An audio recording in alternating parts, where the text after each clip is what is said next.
नमस्ते। अगर आप एक आत्मनिर्भर इन्वेस्टर बनने के लिए तैयार हैं, तो ये वीडियो आपके लिए इम्पोर्टेंट है। आज हम जानेंगे कि ऐसे क्या रीजंस हैं जिनकी वजह से इन्वेस्टर्स तक उनके डिविडेंड्स नहीं पहुंच पाते। साथ ही हम सीखेंगे कि ये डिविडेंड्स हम कैसे क्लेम कर सकते हैं। सबसे पहला सवाल, ये अनपेड या अनक्लेम्ड डिविडेंड क्या होता है? जब कोई कंपनी डिविडेंड डिक्लेयर करती है लेकिन इन्वेस्टर्स को किसी कारण वो डिविडेंड मिलता नहीं है, तो उसे अनपेड या अनक्लेम्ड डिविडेंड कहते हैं। दूसरा सवाल, अगर ये डिविडेंड 7 साल तक क्लेम नहीं किया तो उसका क्या होता है? अगर डिविडेंड 7 साल तक भी क्लेम नहीं किए, तब डिविडेंड अमाउंट IEPF में ट्रांसफर हो जाता है। और अगर 7 साल तक कंटिन्यूअसली डिविडेंड क्लेम ना किया गया हो, तो उसके साथ के जुड़े हुए शेयर्स भी IEPF में ट्रांसफर हो जाते हैं। तीसरा सवाल, डिविडेंड मिस हो गया, सोच रहे हो क्यों? बहुत से इन्वेस्टर्स के डिविडेंड अनक्लेम रह जाते हैं क्योंकि बैंक अकाउंट की डिटेल्स अपने डीमैट अकाउंट में अपडेट नहीं किए हैं, एड्रेस या कॉन्टैक्ट डिटेल्स बदलने के बाद KYC अपडेट नहीं किए हैं, डिविडेंड का चेक टाइम पर डिपॉजिट नहीं किया है, शेयर्स खरीदकर उनकी ओनरशिप भूल जाते हैं, खासकर फिजिकल शेयर्स के केस में। ये सब बातें छोटी लगती हैं, लेकिन डिविडेंड मिस होने का मेजर रीजन बन सकता है। चौथा सवाल, इन्वेस्टर्स अपना डिविडेंड टाइम पर पाने के लिए क्या कर सकते हैं? आपको बेसिक चीजें ध्यान में रखनी है, जैसे अपने बैंक अकाउंट डिटेल्स और KYC डिटेल्स अपडेट रखना है, इन्वेस्टमेंट्स को रेगुलरली चेक करना है। पांचवा सवाल, अपने डिविडेंड और शेयर्स को IEPF में ट्रांसफर होने से कैसे अवॉइड कर सकते हैं? इसे अवॉइड करने के लिए इन्वेस्टर्स को ये जरूरी स्टेप्स याद रखने हैं।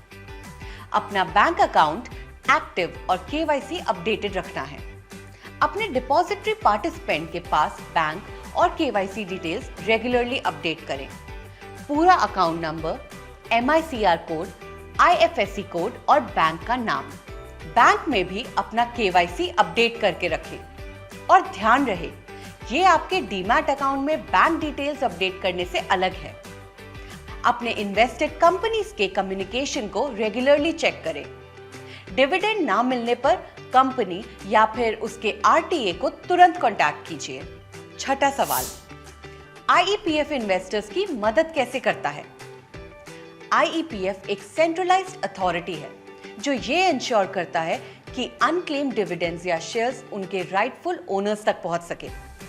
और इसके साथ इन्वेस्टर्स को कई फायदे मिलते हैं, जैसे right to reclaim, share holders या उनके वारिस अपने जरूरी डिटेल्स और डॉक्यूमेंट्स देकर IEPF से अपने एसेट्स क्लेम कर सकते हैं। सेफगार्डिंग इन्वेस्टर इंटरेस्ट, जब तक आपके एसेट्स अनक्लेम्ड है, IEPF उन एसेट्स को संभाल कर रखता है। सिंप्लीफाइड प्रोसेस, ये पूरा प्रोसेस एक सेंट्रलाइज्ड ऑनलाइन प्लेटफॉर्म IEPFA.gov.in पर होता है। इन्वेस्टर एजुकेशन, और ये IEPF इन्वेस्टर अवेयरनेस और फाइनेंशियल लिटरेसी को बढ़ावा भी देता है। आखिरी सवाल, IEPF से क्लेम कौन कर सकता है? कोई भी शेयर होल्डर जिनके डिविडेंड या शेयर्स IEPF में ट्रांसफर हो चुके हैं, वो मिनिस्ट्री ऑफ कॉर्पोरेट अफेयर्स के पोर्टल www.iepf.gov.in पर जाकर क्लेम फाइल कर सकते हैं, अपने जरूरी डिटेल्स देने के बाद।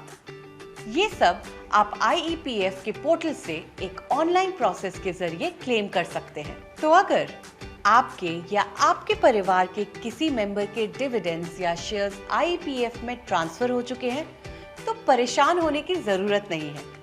बस थोड़ा सा ध्यान, सही इंफॉर्मेशन और IEPF पोर्टल के सही उपयोग से आप अपने एसेट खुद क्लेम करके एक आत्मनिर्भर इन्वेस्टर बन सकते हैं। धन्यवाद।